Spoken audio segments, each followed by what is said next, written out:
दोस्तों जय हिंद। सबसे पहले गणतंत्र दिवस की ढेर सारी शुभकामनाएं हमारे तमाम दर्शकों को और देशवासियों को। और गणतंत्र दिवस की शुभकामनाएं उन लोगों को भी जो भारत के गणतंत्र को नहीं मानते, भारत के लोकतंत्र को नहीं मानते और जो भारत के संविधान को नहीं मानते और जिनके इमारतों पर बरसों बरसों तक कभी भी तिरंगे का सम्मान नहीं देखा गया, नहीं उन्होंने अपने इमारतों पर कभी तिरंगा लहराया।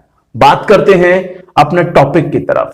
जी न्यूज को तो आप जानते ही हैं किस तरह से उनकी शुरुआत ही देशभक्ति, राष्ट्रवाद और तमाम तरह के प्रोपेगेंडा से होती है। रवीश कुमार का आप भी प्रोग्राम देखते हैं, सभी लोग देखते हैं और इस बात को तो आपको इल्म होगा ही कि रवीश का एनडीटीवी और एनडीटीवी का प्राइम टाइम किस हद तक हाईएस्ट टीआरपी वाला प्रोग्राम बनता जा रहा है। लेकिन किसानों के मुद्दे को उठाने में जितना तेज रवीश कुमार का एनडीटीवी है और एनडीटीवी ने जितनी बुनियादी चीजों को उठाया है उतना और किसी ने नहीं उठाया। इस वक्त हम बात करने जा रहे हैं सुधीर चौधरी की। सुधीर चौधरी का डीएनए फिलहाल कचरे का डब्बा बनता जा रहा है। उस कचरे में सब कुछ होगा, बुनियादी मुद्दे नहीं होंगे। सब कुछ होगा, लोगों के मुद्दे नहीं होंगे, लोगों की आवाज नहीं होगी, आपकी हमारी किसानों की बात नहीं होगी। तो फिर क्या होगी? सिर्फ और सिर्फ बकवास, कचरा। हमने पहले ही कहा कचरे का डब्बा। डेली न्यूज एनालिसिस के नाम पर सिर्फ डीएनए में कचरा ही कचरा भरा होता है। और बात करते हैं सुधीर चौधरी की। सुधीर चौधरी का डीएनए शो अब जी न्यूज पर लाइव नहीं आ रहा है। लाइव नहीं आने का मतलब कि यूट्यूब पर उनका प्रोग्राम लाइव बिल्कुल भी नहीं आ रहा, क्योंकि लोगों से गालियां खाने के बाद, तमाम तरह की लानतें मलामत होने के बाद जी न्यूज ने डीएनए को लाइव नहीं कर रहा। डीएनए को 25 तारीख की रात, 25 जनवरी की रात में 9 बजे आप यूट्यूब पर जाकर देख सकते हैं। डीएनए की लाइव स्ट्रीमिंग बिल्कुल भी नहीं है। ऐसा क्यों? आखिर डीएनए की वजह से लाइव स्ट्रीमिंग क्यों नहीं किया गया? तो उसकी वही बात है जो हमने दोहराया है कि रवीश कुमार का एनडीटीवी और प्राइम टाइम जिस तरह से दिनों दिन आगे बढ़ता जा रहा है, जी न्यूज की हालत पतली होती जा रही है। लोग जी न्यूज को गालियां बक रहे हैं, जी न्यूज का बहिष्कार कर रहे हैं। वहीं सुधीर चौधरी की बात तो अगर देखें तो सुधीर चौधरी के प्रोग्राम में किस कदर बकवास होता है। लौटते हैं मुद्दे की तरफ, जी न्यूज का डीएनए में 25 तारीख के इनकी क्या मुद्दे रहे हैं, हम उस पर भी बात करेंगे। लेकिन सबसे पहले आप जान लें कि जिस वक्त जी न्यूज लाइव छोड़कर भाग रहा था, जी न्यूज का यह सुधीर तिहारी, सुधीर चौधरी अपने बकवास को कहे जा रहा था, टीवी पर लाइव कह रहा था, वहीं यूट्यूब पर लाइव नहीं कर रहा था। जी न्यूज और तिहारी लाइव छोड़कर भाग गया यूट्यूब का, और इसके प्रोग्राम को आप जाकर यूट्यूब पर देख सकते हैं। सिर्फ अपलोड की गई है, वो लाइव स्ट्रीमिंग नहीं है। वहीं रवीश कुमार के प्रोग्राम को अगर देखें तो रवीश कुमार के टीआरपी जिसकी हम बात कर रहे हैं, इनके एनडीटीवी की टीआरपी जो है एनडीटीवी इंडिया की, वो तकरीबन 9 लाख से ज्यादा है। यानी 10 लाख आप मान सकते हैं। और वो भी एनडीटीवी, अगर इंग्लिश की बात करें, एनडीटीवी 24/7 की बात करें तो वहां भी तकरीबन 4 या 5 लाख के करीब में तकरीब में ये जो है आंकड़ा आपको व्यूअरशिप देखने को मिल जाएगा। यूट्यूब पे एनडीटीवी के प्राइम टाइम के प्रोग्राम को, रवीश कुमार का प्राइम टाइम को लाखों लाख लोग देख रहे हैं। यानी अगर हिंदी और इंग्लिश वाले, यानी एनडीटीवी इंडिया और एनडीटीवी 24/7 को अगर मिक्स कर दिया जाए, मिला दिया जाए, तो ये आंकड़ा तकरीबन 15 लाख का हो जाता है। यानी 12-15 घंटे के अंदर 15 लाख लोग अगर देख रहे हैं तो एनडीटीवी की थाप जम गई है। और एनडीटीवी ने जिस तरह से आपके हमारे सबके बुनियादी मुद्दों को उठाया, बेरोजगारी, शिक्षा, रोजगार, एजुकेशन, सब कुछ को उठाया, तो उस तरह से आप समझ सकते हैं कि एनडीटीवी बुनियादी मुद्दों को दिखा रहा है, रियल जर्नलिज्म कर रहा है। और एनडीटीवी को देखकर जिस तरह से सुधीर चौधरी 9-2-11 हो गया, उससे तो साफ तौर पर यह लगता है कि एनडीटीवी के आगे जी न्यूज बच्चा बनता जा रहा है। रिपब्लिक भारत की बात नहीं करेंगे क्योंकि उसे देखने वाले ही कोई नहीं रहे, उसकी संख्या बस हजारों में ही रह जाती है, इसलिए हम उनका जिक्र ही नहीं करेंगे रिपब्लिक भारत की और ना रिपब्लिक टीवी की। अर्नब गोस्वामी की तो कोई जिक्र ही नहीं। रही बात सुधीर चौधरी की, सुधीर चौधरी के डीएनए की बात करते हैं कि इनके डीएनए में आखिर क्या था। डीएनए में यह दिखाया गया कैसी थी आजादी की गणतंत्र यात्रा। 15 अगस्त और 26 जनवरी का अंतर जानिए। यानी कि इतने साल गुजर गए, अभी किसी को 15 अगस्त और 26 जनवरी का अंतर नहीं पता। जाहिर सी बात है, ये संदेश उन्हीं लोगों को सुधीर चौधरी सुना रहे हैं जो बरसों तक अपनी इमारतों पर नागपुर की इमारत पर झंडे वालान में कभी इन लोगों ने तिरंगा नहीं लहराया। जब तमाम तरह की बेइज्जती हो गई तब जाकर इन लोगों ने अपनी साख बचाने के लिए तिरंगे का सम्मान करना शुरू किया, वरना बहुत वक्त तक उन लोगों को देश को लोग गद्दार मानते थे, अंग्रेजों का समर्थक मानते थे, चट्टीधारी कहते थे। फिर आगे देखिए, आगे क्या है, देश से नाराज क्यों रहते हैं लोग, और दूसरी चीज, नेहरू एक भूल।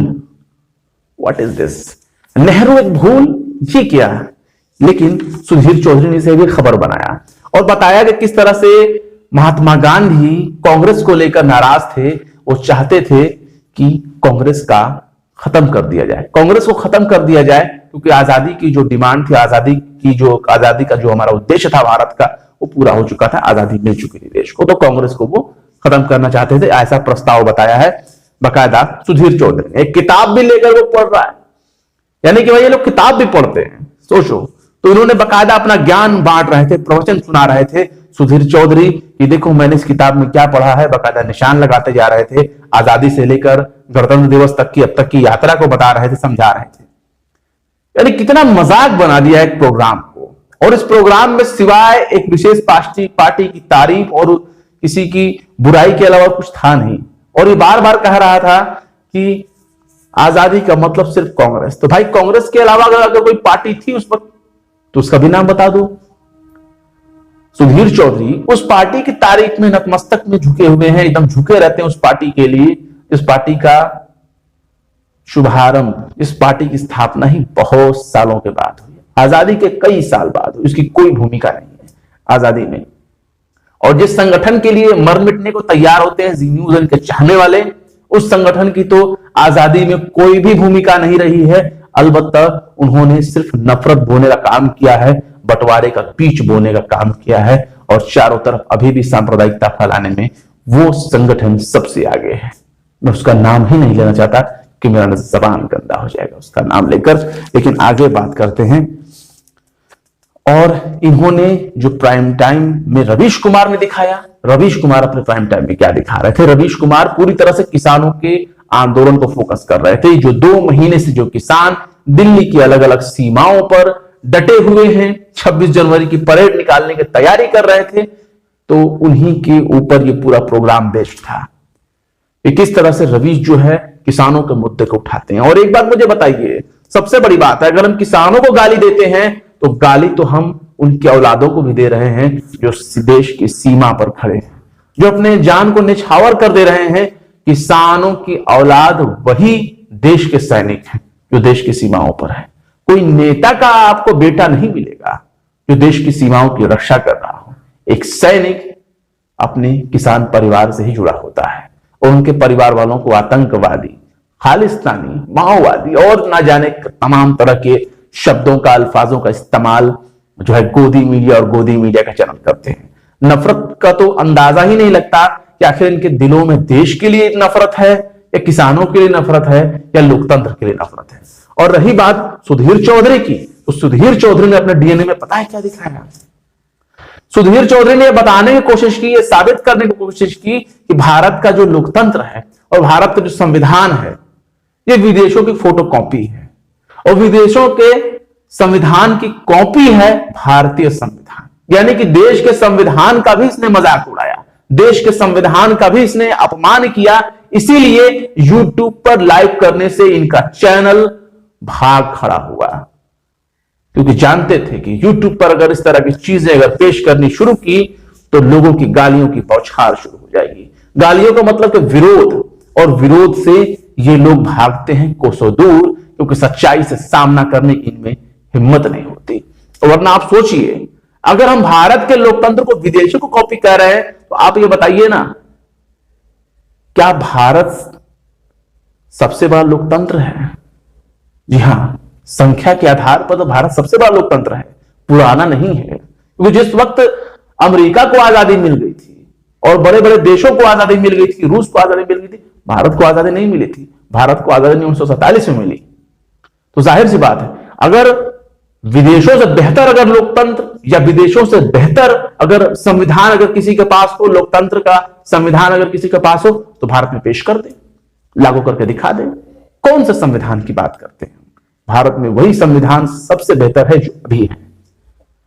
विदेशों में जिनकी विदेश की बात कर रहे हैं, हर देश से उसमें कुछ न कुछ तत्व उसमें उठाए गए हैं, हर देश से कुछ न कुछ उसमें अधिकार शामिल किए गए हैं। वरना सोचिए ऐसा संविधान आपको कहां मिलेगा जो सबके हित की बात करता हो। ऐसा संविधान आपको कहां मिलेगा जो लोकतंत्र की आत्मा की बात करता हो, जो सबके अधिकारों की बात करता हो, सभी धर्मों के अधिकारों की बात करता हो, ऊंच नीच की जो बात नहीं करता, जो सबके समानता बंधुत्व की बात करता हो। इसलिए भारत को और भारत के संविधान को गाली बकने वाले और भारत के संविधान को विदेशों का नकल फोटोकॉपी कहने वाले, अगर भारत के इस फोटोकॉपी वाले संविधान से बेहतर अगर कोई संविधान या लोकतंत्र पेश कर सकते हैं तो पेश कर दें। जाहिर सी बात है, लोगों ने इनकी जो बहिष्कार किया, हमने आपको पहले ही बताया था कि किस तरह से एनडीटीवी का prime time show Ravish Kumar का हाईएस्ट रेटिंग जा रहा है, हाईएस्ट टीआरपी, मोस्ट व्यूअरशिप जा रहा है। उस हिसाब से तो देखा जाए तो रिपब्लिक भारत और जी न्यूज दूर दूर तक कहीं खड़े नहीं होते। उसी का असर है कि आज जी न्यूज को लाइव छोड़कर भागना पड़ा। फिलहाल आप हमारे इस वीडियो के बारे में क्या सोचते हैं कमेंट बॉक्स में जरूर बताएं। वीडियो पसंद आए तो लाइक करें, शेयर करें और विवाद निष्पक्ष पत्रकारिता को सपोर्ट करने के लिए हमारे यूट्यूब चैनल को जरूर से जरूर सब्सक्राइब करें। फिर मिलते हैं किसी और वीडियो में एक नई खबर के साथ। जय हिंद।